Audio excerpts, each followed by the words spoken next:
ఇవాళ మన స్టూడియోలో ప్రముఖ ఆధ్యాత్మికవేత్త, ఆస్ట్రోన్యూమరాలజిస్ట్ శ్రీమతి జయప్రద గారు ఉన్నారు. మేడంతో మాట్లాడు. మేడం నమస్తే మేడం. నమస్తే అమ్మా. శ్రీమాత్రే నమః. మేడం, ఫిబ్రవరి మాసంలో ముందుగా మేషరాశి వారి పరిస్థితి ఎలా ఉండబోతుంది? గ్రహస్థితి ఎలా ఉంది? ఎలాంటి రెమెడీస్ చేసుకుంటే బాగుంటుంది అంటారు? ఈ ఫిబ్రవరి మాసంలో మేషరాశి వాళ్ళకి అనుకూలంగానే ఉంది. ఎందుకంటే వీళ్ళకి ఒక రవి బుధులు ప్రతికూలంగా కనిపిస్తుంది తప్ప మిగతా గ్రహాలన్నీ కూడా కాస్త అనుకూలంగానే ఉన్నాయి. అయితే ఏం అనుకూలంగా ఉన్నా ఏది అనుకూలం లేకపోయినా వీళ్ళు చేసుకోవాల్సిన విషయాలు ఏంటంటే, మేషరాశి వాళ్ళకి ఈ మాసం అంతా కూడా ప్రతి పనిలో విజయం సాధిస్తూ ఉంటారు. ఏది కావాలంటే అది తెచ్చుకునే అవకాశం ఉంటుంది వీళ్ళకి. ఎందుకంటే కుజుడు 3వ స్థానంలో ఉండడం వల్ల, మిథున రాశి ఎప్పుడైతే కుజుడు ఉన్నాడో, మేషరాశికి అధిపతి అయిన కుజుడు ఖచ్చితంగా ఇంట్లో వాళ్ళు సహకరిస్తారు, బయట వాళ్ళు సహకరిస్తారు. వీళ్ళు ఖచ్చితంగా చేయాలని నిర్ణయించుకుని బద్ధకాన్ని వదిలించేసి వాళ్ళ పనులు బాగా చేస్తారు. చాలా ఫాస్ట్గా ప్రతి ఒక్క పని అని కాదు, ఏ ఉద్యోగాలైనా విద్యార్థులైనా ఎవరైనా సరే చాలా స్పీడ్గా కొంచెం దూకుడు స్వభావమే కనిపిస్తుంది ఈ మాసం అంతా. అంటే చేయాలి అంటే ఆ క్షణం అయిపోవాలి అనే లక్షణం ఎక్కువ కనిపిస్తుంది. అయితే ఎంత అవకాశం ఉన్నప్పటికీ కూడా వీళ్ళకి మెయిన్ అన్నిటికంటే వీళ్ళు చేయాల్సిన పరిహారం ఏంటంటే, మెయిన్ మాట చాలా జాగ్రత్తగా వాడాలి. ఎందుకంటే ఎంత దూకుడు స్వభావం ఉన్నా మాట స్పీడ్గా మాట్లాడడం వల్ల కాస్త ఇబ్బందులు, అధికారులతో కాస్త గొడవలు అవుతాయి. ఎందుకంటే ఇక్కడ రవి బుధులు ఇద్దరు అనుకూలంగా లేరు. ఎప్పుడైతే బుధుడు అనుకూలంగా లేకపోయినా, రవి అనుకూలంగా లేకపోయినా ఏమవుతుంది? రవి అనుకూలం లేకపోతే అధికారులతో కాస్త ఇబ్బందులు, ప్రభుత్వ రంగాల్లో పనిచేసే వాళ్ళకి ఇబ్బందులు, ప్రభుత్వ అధికారులతో ఏదైనా పని చేస్తుంటే వాళ్ళ వల్ల ఆటంకాలు, గవర్నమెంట్ సంబంధించిన పనులు వాటిలో చేసిన పనుల్లో ఆటంకాలు, ఎటువంటి చూసుకున్న అధికారులతో కాస్త ఇబ్బందులు ఉంటాయి వీళ్ళకి. సో ఈ దూకుడు స్వభావంతో గట్టిగా మాట్లాడడం కానీ, గట్టిగా ఒక మాట విసరడం కానీ చేస్తే వాళ్ళకి ఉద్యోగాలకి నష్టం వచ్చే అవకాశం ఉంది, వ్యాపారాల్లో నష్టం వచ్చే అవకాశం కూడా ఉంది. కనుక జాగ్రత్తగా ఆచితూచి మాట్లాడుతూ ఉండి పనులు చేస్తే అవుతాయి. సో పని అవ్వడానికి చాలా అనుకూలంగా కనిపించినప్పటికీ మాట కంట్రోల్ పెట్టుకోవడం చాలా అవసరం ఈ మాసం. ఎందుకు వీళ్ళకి అంత మాట స్పీడ్ వస్తుందంటే, ఇక్కడ బుధుడు అష్టమ స్థానం, నవమ స్థానం. సో ప్రథమార్థంలో మనకు చూసుకుంటే ఫిబ్రవరి నుంచి ఆయన 11వ తారీఖు వరకు మకర రాశిలో ఉంటున్నాడు. మకర రాశిలో ఉండడం వల్ల స్పీడ్గా ఏ విషయమైనా అయిపోవాలి, పని స్పీడ్గా కొంచెం మాటలు స్పీడ్గా వేసడము జరగడము అవుతుంది.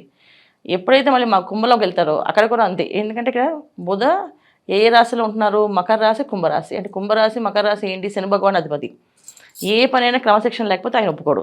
సో ఆయన ఇంట్లో ఉన్నప్పటికీ కూడా ఇవి అలా ఉండడం వల్ల ఖచ్చితంగా వీళ్ళకి ఇబ్బందులు అనేది తప్పవు. ఏదో ఒక మాట స్పీడ్గా అనడం వల్ల అది కాస్త అక్కడ ఆగిపోయి ఆటంకాలు వచ్చే అవకాశం ఉంది. అందుకని మాటలు జాగ్రత్తగా పెట్టుకుంటే అధికారులకు కానీ, వ్యాపారస్తులకు కానీ, ఉద్యోగస్తులకు కానీ అనుకూలంగా ఉంది. ఇక కొత్త వస్తువులు, కొత్త వాహనాలు కొనే యోగం అయితే ఉంది ఈ మాసంలో. అయితే ఏంటంటే ఎంత అవకాశం ఉన్నా ఖర్చు అధికంగా ఉంది. సో అంటే ప్రతి వస్తువు కొనాలి అంటే అప్పు చేస్తేనే కొనేస్తాం అనుకుంటారు. అప్పుల జోలికి వెళ్ళకూడదు. అప్పు చేసి ఏ వస్తువైనా కొంటే ఆ అప్పు తీరే అవకాశం అనేది చాలా కష్టంగా ఉంది. అది తర్వాత వాళ్ళు చాలా ఇబ్బంది పడతారు. అందుకని అప్పులు జోలికి వెళ్ళకుండా ఏ పనైనా కొనుక్కునే అవకాశం ఉన్నంత వరకు కొనుక్కుంటే సరిపోతుంది. కానీ గృహయోగం, వాహన యోగం, వస్తు యోగం, ప్రాప్తి ఇవన్నీ ఉన్నాయి కనుక వెళుతూ ఉంటుంది. మనసు పరిగెడుతుంది. కానీ మనసు పరిగెట్టినా సరే మనం కంట్రోల్ చేసుకోగలిగితే ఖచ్చితంగా ఏ ఇబ్బందులు లేకుండా బయటపడతారు. లేకపోతే ఇవాళ చేసే ప్రతి పని ఎల్లుండి మళ్ళీ వాళ్ళు అంటే రేపు వచ్చే మాసంలో వచ్చే ఇబ్బందులు కొంచెం గట్టిగానే ఇబ్బంది పడతారు. కనుక ఈ మాసం ఇలా ఆచితూచి అడుగులు వేయడం అనేది చాలా ముఖ్యం. అయితే విద్యార్థులకి చాలా అనుకూలంగా ఉంది. విద్యా రంగంలో ఉండే వాళ్ళకి, విద్యా సంస్థలో పనిచేసే వాళ్ళకి చాలా అనుకూలంగా ఉంది. ఎందుకంటే ఇక్కడ శుక్ర రాహువులు, మీనరాశిలో శుక్ర రాహువులు కలయిక ఉండడం వల్ల చాలా అనుకూలంగా ఈ పని ఇప్పుడు అయిపోవాలంటే అయిపోవడము, ఆకర్షణతో ఏ పనైనా సాధించే శక్తి ఇవన్నీ వచ్చేస్తాయి, చక్కగా వస్తున్నాయి. కాకపోతే ఏంటంటే ఎక్కడ వచ్చినా మళ్ళీ మాట జాగ్రత్తగా అదుపులో పెట్టుకుని మాట్లాడుతూ ఉండాలి. అంతే. అన్ని విషయాల్లో రంగాల్లో విజయాలు సాధిస్తారు మేషరాశి వాళ్ళు. ఆరోగ్యపరంగా ఎలా ఉండబోతుంది మేడం? ఏదన్నా సమస్య తలెత్తే అవకాశం కనిపిస్తుంది? కాస్త ఆహార నియమాలు పాటిస్తే ఆరోగ్య విషయంలో ఇబ్బంది ఏం లేదు. ఎందుకంటే ఆరోగ్యం అనేది జనరల్గా కొంచెం ఈ మాసం వేళ కొంచెం బ్రహ్మాండంగానే ఉంది. ఇబ్బంది పడే అవకాశం ఏం లేదు. కాస్త అధికారులతో ఇబ్బంది, వ్యాపారస్తులకి కాస్త మనస్సు, వ్యాపారం చేసే వాళ్ళకి సంబంధ బాంధవ్యాలతో ఏదైతే మనం కమ్యూనికేషన్ స్కిల్స్ ఏవైతే ఉన్నాయో అవి కాస్త ఇబ్బంది పెట్టే అవకాశం ఉంది తప్ప ఆరోగ్య విషయంలో ఎటువంటి ఇబ్బందులు లేవు, చక్కగా ఉంది, ప్రాబ్లమే లేదు.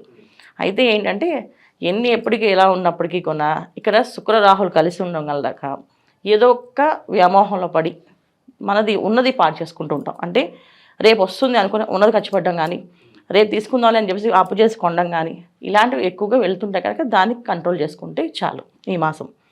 అయితే ఈ మాసం వీళ్ళు చేసుకోవాల్సిన పరిహారం ఏంటంటే, శుక్రవారం పూట లక్ష్మీ అష్టోత్తరం పూజ చేసుకోవడం. ప్రతి శుక్రవారం లక్ష్మీ అష్టోత్తరం పూజ చేయడం, నారాయణ అష్టోత్తరం చేసుకోవడం, తులసి దళాలతో పూజ చేసుకొని బయటికి వెళ్తూ ఉన్నాం. ఇలా వెళ్ళడం వల్ల అన్ని అనుకూలంగా మారే అవకాశం ఉంది. ఎక్కడైనా మాట కానీ ఎక్కడ వ్యామోహంలో పడడం కానీ జరగకుండా ఆగుతుంది. అది చేసుకోవాలి. అది ఫిబ్రవరి మాసంలో వచ్చేదంతా మాఘమాసం. మాఘమాసంలో వచ్చే ఏదైతే ఉన్నాయో ప్రతి ఆదివారం వీళ్ళు ఉపవాసం ఉండడము, లేకపోతే శాకాహారం తీసుకోవడం. ఉపవాసం ఉండలేని వాళ్ళు శాకాహారం భుజించడము. శాకాహారంలో అది సాత్వికమైన ఆహారం. శాకాహారంలో మళ్ళీ మసాలా ఏం తగలకుండా సాత్విక ఆహారం, ఉడికించిన ఆహారాన్ని తీసుకోవడం వల్ల అనారోగ్య సమస్య రాదు. అలాగే ఏదైతే మాట స్పీడ్గా వచ్చే అవకాశం అలాంటిది రాకుండా ఆగే అవకాశం కూడా ఉంటుంది.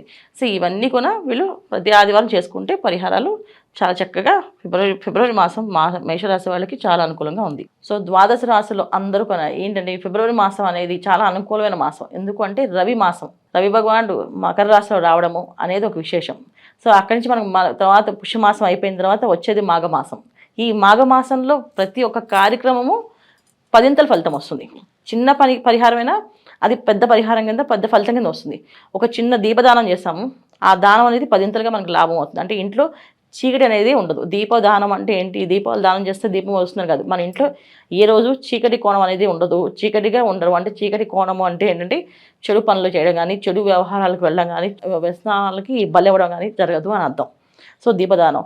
అలాగే అన్నదానం చేస్తే ఏంటంటే అన్నానికి లోటు ఉండదు అని అంటారు. అన్నానికి లోటు ఉండదు అంటే ఏంటంటే చాలామంది ఆహారం ఉన్నా తినలేకపోతుంటారు. సో ఎందుకు తినలేకపోతుంటే వాళ్ళకి రకమైన సమస్యలు, అజీర్తి సమస్యలు, ఏదో రోగ సమస్యలు, ఏదో ఒకటి టైంకి అన్నం తినలేకపోవడం, టైంకి వేళకి తినలేకపోవడం అది జరుగుతుంటుంది. సో ఈ అన్నదానం చేయడం వల్ల అలాంటి ప్రాబ్లమ్స్ లేకుండా బయటపడతాం. సో మాఘమాసంలో అన్నదానం, దీపదానం, తర్వాత చాలామంది నోములు, పూజలు, వ్రతాలు చేస్తుంటారు. దాంట్లో చాలామంది నోములకి పళ్ళు, పసుపు, కుంకాలు, బట్టలు, వస్త్రాలు ఇవన్నీ దానం చేస్తుంటారు. ఇవన్నీ కొన్ని చేయడం వల్ల చాలా మంచి ఫలితాలు ఉంటాయి. అయితే ఒక్కొక్క రాశి వాళ్ళు ఏం చేసుకోవాలి అంటే మేషరాశి వాళ్ళు ఈ మాసం అంతా అన్నదానం చేస్తే చాలా మంచి ఫలితాలు. అలాగే వృషభ రాశి వాళ్ళు ఈ మాసం అంతా చక్కగా వస్త్రదానం చేస్తే చాలా మంచి ఫలితాలు. మిథున రాశి వాళ్ళు పుస్తకాలు దానం చేస్తే విద్య బ్రహ్మాండంగా సాగుతుంది. అలాగే కర్కాటక రాశి వాళ్ళు ఏదో ఒక వస్తువుని దానం చేయడం, అంటే వెండి కానీ రాగి కానీ ఏదో ఒక పాత్రను దానం చేస్తే అన్ని అనుకూలమైన ఫలితాలు కనిపిస్తున్నాయి. అలాగే సింహరాశి వాళ్ళు చక్కగా ఒక 10 మందికి చదువు విద్యాదానం చేయడం కానీ, ఒక విద్యార్థికి విద్య కట్టించడం కానీ చేయడం వల్ల మంచి ఫలితాలు ఉన్నాయి. సో ఇలా ఒక్కొక్క రాశి వాళ్ళు చేసుకుంటూ వెళ్తే అన్ని అనుకూలమైన ఫలితాలు కనిపిస్తున్నాయి.